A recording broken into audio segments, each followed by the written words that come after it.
ಎಲ್ಲರಿಗೂ ನಮಸ್ಕಾರ ಹಾಗೂ ಮತ್ತೊಂದು ಇಂಟ್ರೆಸ್ಟಿಂಗ್ ವಿಡಿಯೋಗೆ ನಿಮ್ಮೆಲ್ಲರಿಗೂ ಸ್ವಾಗತ. ಈ ಕೋವಿಡ್ ಮುಗಿದ ಮೇಲೆ ಎಷ್ಟೋ ಜನ ಟ್ರಾವೆಲ್ ಮಾಡಲು ಸ್ಟಾರ್ಟ್ ಮಾಡಿದ್ದಾರೆ, ಅದು ಅಬ್ರಾಡ್ಗೆ. ಆದರೆ ನೀವು ಅಬ್ರಾಡ್ ಟ್ರಾವೆಲ್ ಮಾಡಬೇಕು ಅಂತ ಯಾವುದಾದ್ರೂ ಪ್ಲಾನ್ಸ್ ಇದ್ರೆ ನೀವು ಕ್ರೆಡಿಟ್ ಕಾರ್ಡ್ನ ಮೂಲಕ ಪೇಮೆಂಟ್ ಮಾಡಬೇಕಾ, ಅಥವಾ ಫೋರೆಕ್ಸ್ ಕಾರ್ಡ್ ಉಪಯೋಗಿಸಿ ಟ್ರಾನ್ಸಾಕ್ಷನ್ ಮಾಡಬೇಕಾ, ಅಥವಾ ಕ್ಯಾಶ್ ತಗೊಂಡು ಹೋಗ್ಬೇಕಾ ಅಂತ ನಿಮಗೆ ಈ ಥರ ಪ್ರಶ್ನೆಗಳು ಬಂದಿರುತ್ತಲ್ವಾ? ಈ ಥರ ಪ್ರಶ್ನೆಗಳು ನಿಮ್ಗಿದ್ರೆ ನೀವು ಇವತ್ತಿನ ಈ ವಿಡಿಯೋನ ಖಂಡಿತವಾಗ್ಲೂ ನೋಡಲೇಬೇಕು. ಯಾಕೆ ಅಂದರೆ ಇನ್ಕಮ್ ಟ್ಯಾಕ್ಸ್ ಡಿಪಾರ್ಟ್ಮೆಂಟ್ ಹಾಗೂ ಮಿನಿಸ್ಟ್ರಿ ಆಫ್ ಫೈನಾನ್ಸ್ ಒಂದು ಹೊಸ ಅನೌನ್ಸ್ಮೆಂಟ್ ಮಾಡಿದ್ದಾರೆ. ಈ ಅನೌನ್ಸ್ಮೆಂಟ್ ಏನು ಹಾಗೂ ಇದರಿಂದ ನಮಗೆ ಯಾವ ಪ್ರಭಾವ ಉಂಟಾಗುತ್ತೆ, ನಾವು ಫಾರಿನ್ ಟ್ರಿಪ್ಗೆ ಹೋದಾಗ ಕ್ರೆಡಿಟ್ ಕಾರ್ಡ್ ಉಪಯೋಗಿಸಿ ಟ್ರಾನ್ಸಾಕ್ಷನ್ ಮಾಡಬೇಕಾ ಅಥವಾ ಕ್ಯಾಶ್ ತಗೊಂಡು ಹೋಗ್ಬೇಕಾ ಅಂತ ಕೂಡ ನಾನು ಈ ವಿಡಿಯೋಲ್ಲಿ ಡೀಟೇಲ್ ಆಗಿ ಕವರ್ ಮಾಡ್ತೀನಿ. ಅದಕ್ಕಾಗಿ ಈ ವಿಡಿಯೋನ ನೀವು ಕೊನೆ ತನಕ ನೋಡಿ.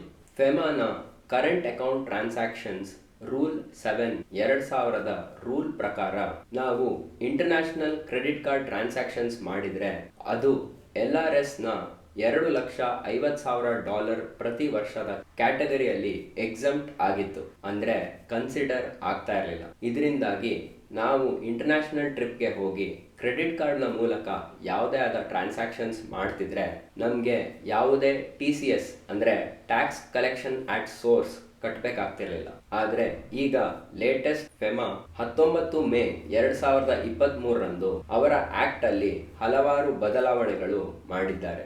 ಇದರ ಪ್ರಕಾರ ರೂಲ್ 7 ಅನ್ನು ಒಮಿಟ್ ಮಾಡಿದ್ದಾರೆ, ಅಂದ್ರೆ ತೆಗೆದಾಕಿದ್ದಾರೆ. ಅದರಿಂದ ಈಗ ಎಲ್ಲ ಪರ್ಸನಲ್ ಕ್ರೆಡಿಟ್ ಕಾರ್ಡ್ ಟ್ರಾನ್ಸಾಕ್ಷನ್ಸ್ ನಾವು ಔಟ್ಸೈಡ್ ಇಂಡಿಯಾ ಯೂಸ್ ಮಾಡಿದ್ರೆ ಅದು LRS ಕ್ಯಾಟಗರಿಯಲ್ಲಿ ಇನ್ಕ್ಲೂಡ್ ಆಗುತ್ತೆ. ಹಾಗಾಗಿ ಲೇಟೆಸ್ಟ್ ಇನ್ಕಮ್ ಟ್ಯಾಕ್ಸ್ ರೂಲ್ ನ ಪ್ರಕಾರ ನಾವು ನಮ್ಮ ಕ್ರೆಡಿಟ್ ಅಥವಾ ಡೆಬಿಟ್ ಕಾರ್ಡ್ ಅನ್ನು ಔಟ್ಸೈಡ್ ಇಂಡಿಯಾ ಯಾವುದೇ ಆದ ಟ್ರಾನ್ಸಾಕ್ಷನ್ಸ್ ಮಾಡಿದ್ರೆ ನಮಗೆ ಇನ್ಮೇಲಿಂದ 20% ಅಷ್ಟು TCS ಕಟ್ಟಬೇಕಾಗುತ್ತೆ. ಇದು ಇನ್ಕಮ್ ಟ್ಯಾಕ್ಸ್ ಅಲ್ಲ, ಎಕ್ಸ್ಪೆನ್ಸ್ ಟ್ಯಾಕ್ಸ್. ಇದು 1 ಜುಲೈ 2023 ಅಪ್ಲಿಕೇಬಲ್ ಆಗುತ್ತೆ. ಆದರೆ ಇದು ಯಾಕೆ ಚೇಂಜ್ ಮಾಡಿದ್ರು ಅಂತ ನೀವು ಪ್ರಶ್ನೆ ಕೇಳ್ಬೋದು. ನೋಡಿ, ಭಾರತದ 130 ಕೋಟಿ ಪಾಪ್ಯುಲೇಷನ್ ನಲ್ಲಿ ಕೇವಲ 1.5 ಕೋಟಿ ಮಾತ್ರ ಇನ್ಕಮ್ ಟ್ಯಾಕ್ಸ್ ಅನ್ನು ಪೇ ಮಾಡ್ತಾ ಇರೋದು. ಇಂಟರ್ನ್ಯಾಷನಲ್ ಕ್ರೆಡಿಟ್ ಕಾರ್ಡ್ ಟ್ರಾನ್ಸಾಕ್ಷನ್ ನಲ್ಲಿ ಒಂದು ಲೂಪ್ ಹೋಲ್ ಇತ್ತು. ಶ್ರೀಮಂತರು ಇಂಟರ್ನ್ಯಾಷನಲ್ ಟ್ರಿಪ್ಸ್ ಅಲ್ಲಿ ಕ್ರೆಡಿಟ್ ಕಾರ್ಡ್ನ ಮೂಲಕ ಹಲವಾರು ಖರ್ಚುಗಳು ಮಾಡ್ತಾ ಇದ್ರು. ಆದರೆ ಈ ಟ್ರಾನ್ಸಾಕ್ಷನ್ಸ್ ಯಾವುದೇ ಅಕೌಂಟ್ ಆಗ್ತಾ ಇರಲಿಲ್ಲ ಹಾಗೂ ಅದಕ್ಕೆ ಯಾವುದೇ ಆದ ಟ್ಯಾಕ್ಸ್ ಕೂಡ ಕಟ್ತಾ ಇರಲಿಲ್ಲ. ಫೆಬ್ರವರಿಯಿಂದ ಏಪ್ರಿಲ್ 2023 ಬರೀ 3 ತಿಂಗಳಲ್ಲಿ ಓವರ್ಸೀಸ್ ಟ್ರಾವೆಲ್ ನಲ್ಲಿ 90,000 ಕೋಟಿ ರೂಪಾಯಿಯಷ್ಟು ಖರ್ಚು ಮಾಡಲಾಗಿದೆ. ಅದಕ್ಕಾಗಿ ಗವರ್ಮೆಂಟ್ ಆಫ್ ಇಂಡಿಯಾ ಈ ಲೂಪ್ ಹೋಲ್ ಅನ್ನ ಕ್ಲೋಸ್ ಮಾಡಲು ಹಾಗೂ ಇನ್ಕಮ್ ಟ್ಯಾಕ್ಸ್ ಪೇಯರ್ಸ್ ನ ರೇಷಿಯೋ ಅನ್ನ ಜಾಸ್ತಿ ಮಾಡಲು ಈ ಬದಲಾವಣೆಯನ್ನ ತಂದಿದ್ದಾರೆ. ಹಾಗಾಗಿ ನೀವು 1 ಜುಲೈ 2023 ಆದ್ಮೇಲೆ ಅಬ್ರಾಡ್ ಹೋಗುವ ಪ್ಲಾನ್ಸ್ ಏನಾದರೂ ಇದ್ದು ಹಾಗೂ ನೀವು ಕ್ರೆಡಿಟ್ ಕಾರ್ಡ್ನ ಮೂಲಕ ನಿಮ್ಮ ಟ್ರಾನ್ಸಾಕ್ಷನ್ಸ್ ಅನ್ನ ಮಾಡ್ತಾ ಇದ್ರೆ ಈ ಎಕ್ಸ್ಟ್ರಾ 20% ಅನ್ನ ನಿಮ್ಮ ಚಾರ್ಜಸ್ ಅಲ್ಲಿ ಕನ್ಸಿಡರ್ ಮಾಡಿ. ಈ TCS ಚಾರ್ಜಸ್ ಮುಂಚೆ ಯಾವ ರೀತಿ ಇತ್ತು ಹಾಗೂ ಮುಂದೆ ಹೇಗಿರುತ್ತೆ ಅಂತ ಡೀಟೇಲ್ ಆಗಿ ಒಂದು ಟೇಬಲ್ ನ ಮೂಲಕ ತಿಳ್ಕೊಳ್ಳೋಣ.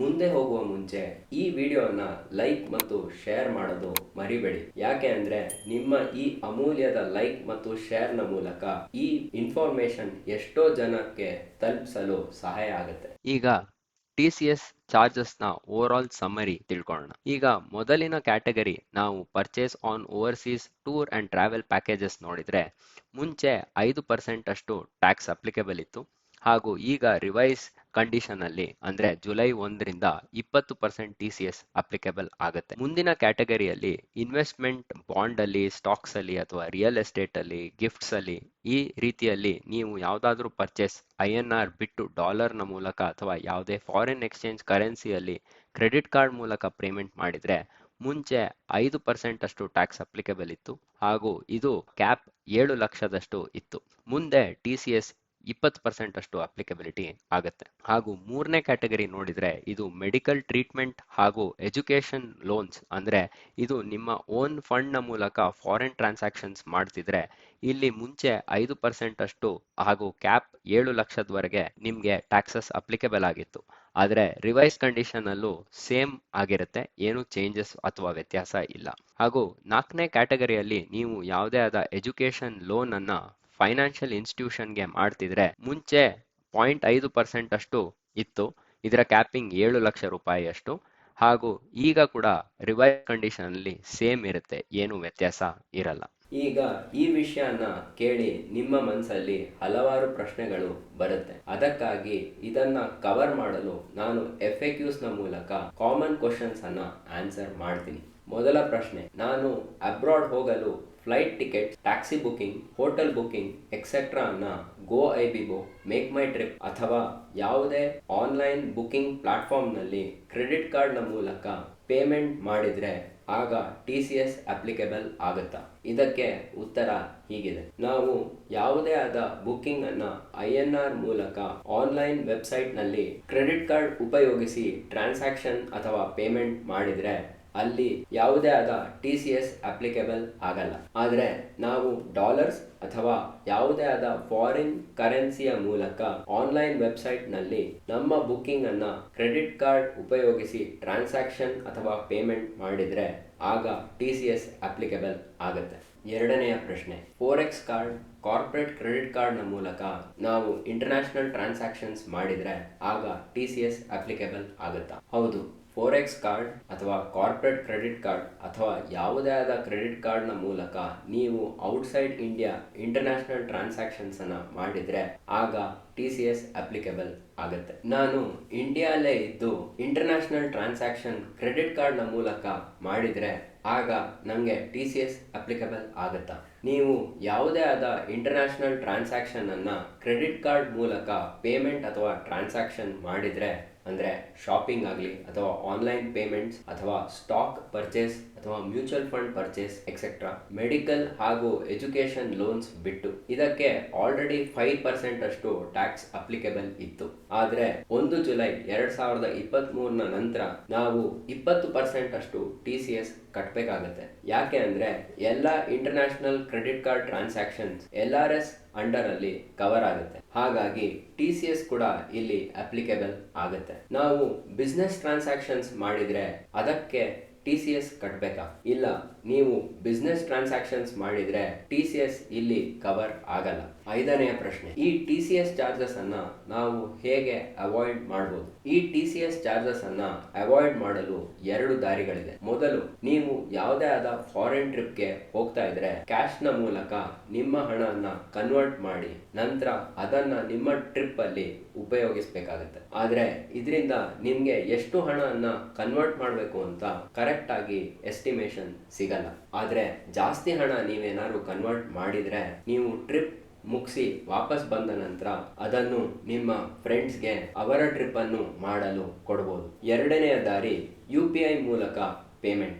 ಹೌದು, ಸರಿಯಾಗಿ ಕೇಳಿದ್ದೀರಾ. ಇದು ಇನ್ನೂ ಪಾಪ್ಯುಲರ್ ಆಗಿಲ್ಲ, ಆದ್ರೆ ಹಲವಾರು ಫಾರಿನ್ ಡೆಸ್ಟಿನೇಷನ್ಗಳಲ್ಲಿ ಆಕ್ಸೆಪ್ಟ್ ಮಾಡ್ತಾ ಇದ್ದಾರೆ. ಉದಾಹರಣೆಗೆ ಸಿಂಗಾಪುರ್, ಮಲೇಷಿಯಾ, ಸ್ವಿಟ್ಜರ್ಲ್ಯಾಂಡ್ ಹೀಗೆ ಕೆಲವು ಕಂಟ್ರೀಸ್ಗಳಲ್ಲಿ UPI mode of payment already accept ಮಾಡ್ತಾ ಇದ್ದಾರೆ. ಮುಂದೆ ಇನ್ನು ಹಲವಾರು ಕಂಟ್ರೀಸ್ಗಳಲ್ಲಿ ಈ ಮೋಡ್ ಆಫ್ ಪೇಮೆಂಟ್ ಆಕ್ಸೆಪ್ಟ್ ಮಾಡಲಾಗುತ್ತೆ. TCS ಅಲ್ಲಿ ಕಟ್ಟಿರೋ ಅಮೌಂಟ್ ನಮಗೆ ವಾಪಸ್ ಸಿಗುತ್ತಾ? ನೀವು ಸ್ಯಾಲರಿಡ್ ಎಂಪ್ಲಾಯಿ ಆಗಿ TCS ಕಟ್ಟಿದ್ರೆ ಇನ್ಕಮ್ ಟ್ಯಾಕ್ಸ್ ಫೈಲ್ ಮಾಡುವ ಸಮಯದಲ್ಲಿ ಡಿಕ್ಲೇರ್ ಮಾಡಬೇಕು. ಆಗ ನಿಮ್ಗೆ ರೀಫಂಡ್ ಮೂಲಕ TCS ಅಲ್ಲಿ ಕಟ್ಟಿರುವ ಹಣ ವಾಪಸ್ ಸಿಗುತ್ತೆ ಅಥವಾ ಟ್ಯಾಕ್ಸ್ ಅಡ್ಜಸ್ಟ್ ಆಗುತ್ತೆ. ಆದ್ರೆ ಈ ಅಮೌಂಟ್ ನ ರೀಫಂಡ್ ನಿಮ್ಗೆ 1 ವರ್ಷ ಆದ್ಮೇಲೆ ಸಿಗುತ್ತೆ, ಅದು ವಿದೌಟ್ ಇಂಟ್ರೆಸ್ಟ್. ಆದ್ರೆ ನೀವು ಸೆಲ್ಫ್ ಎಂಪ್ಲಾಯ್ಡ್ ಆಗಿದ್ರೆ ಅಡ್ವಾನ್ಸ್ ಟ್ಯಾಕ್ಸ್ ಪೇಮೆಂಟ್ ಆಪ್ಷನ್ ಅಲ್ಲಿ TCS ಅಮೌಂಟ್ ಅನ್ನ ಡಿಕ್ಲೇರ್ ಮಾಡಿ. ಆಗ ರಿಟರ್ನ್ ಅಥವಾ ಟ್ಯಾಕ್ಸ್ ಅಡ್ಜಸ್ಟ್ ಮಾಡಬಹುದು. ಇಲ್ಲಿ ನೀವು ನಾನ್ ಟ್ಯಾಕ್ಸ್ ಪೇಯಿಂಗ್ ಸಿಟಿಸನ್ ಅಥವಾ ಸೀನಿಯರ್ ಸಿಟಿಸನ್ ಆಗಿ ನಿಮ್ಮ ಇನ್ಕಮ್ ಟ್ಯಾಕ್ಸೇಬಲ್ ಸ್ಲ್ಯಾಬ್ ಅಲ್ಲಿ ಇರದೇ ಇದ್ರೆ ಕೂಡ ನೀವು ಫಾರಿನ್ ಟ್ರಿಪ್ಗೆ ಹೋಗಿ ಕ್ರೆಡಿಟ್ ಕಾರ್ಡ್ ನ ಮೂಲಕ ಯಾವ್ದಾದ್ರು ಇಂಟರ್ನ್ಯಾಷನಲ್ ಟ್ರಾನ್ಸಾಕ್ಷನ್ಸ್ ಮಾಡಿದ್ರೆ ಆಗ TCS ರಿಟರ್ನ್ಸ್ ಅನ್ನ ಪಡ್ಕೊಳ್ಳೋಕ್ಕೋಸ್ಕರ ನೀವು ನಿಮ್ಮ ಇನ್ಕಮ್ ಟ್ಯಾಕ್ಸ್ ರಿಟರ್ನ್ಸ್ ಅನ್ನ ಫೈಲ್ ಮಾಡಲೇಬೇಕಾಗುತ್ತೆ. ಸೊ ಈ ವಿಡಿಯೋಯಿಂದ ಕನ್ಕ್ಲೂಷನ್ ಏನು? ಇಂಡಿಯಾದಿಂದ ಪ್ರತಿ ವರ್ಷ 8 ಲಕ್ಷ ಜನರು ಅಬ್ರಾಡ್ ಟ್ರಾವೆಲ್ ಮಾಡ್ತಾರೆ. ಆದ್ರೆ ಈ ಹೊಸ ರೂಲ್ ಚೇಂಜ್ ಇಂದ ಈಗ ಅದಕ್ಕೆ ಕೂಡ ಪೆಟ್ಟು ಬೀಳುತ್ತೆ. ಇದರಿಂದ ಮಿಡಲ್ ಕ್ಲಾಸ್ಗೆ ಅಂದ್ರೆ ನಮ್ ತರ ಜನರಿಗೆ ರೆಗ್ಯುಲರ್ ಆಗಿ ಫಾರಿನ್ ಟ್ರಿಪ್ ಹೋಗಕ್ಕೆ ಕೂಡ ಕಷ್ಟ ಉಂಟಾಗುತ್ತೆ.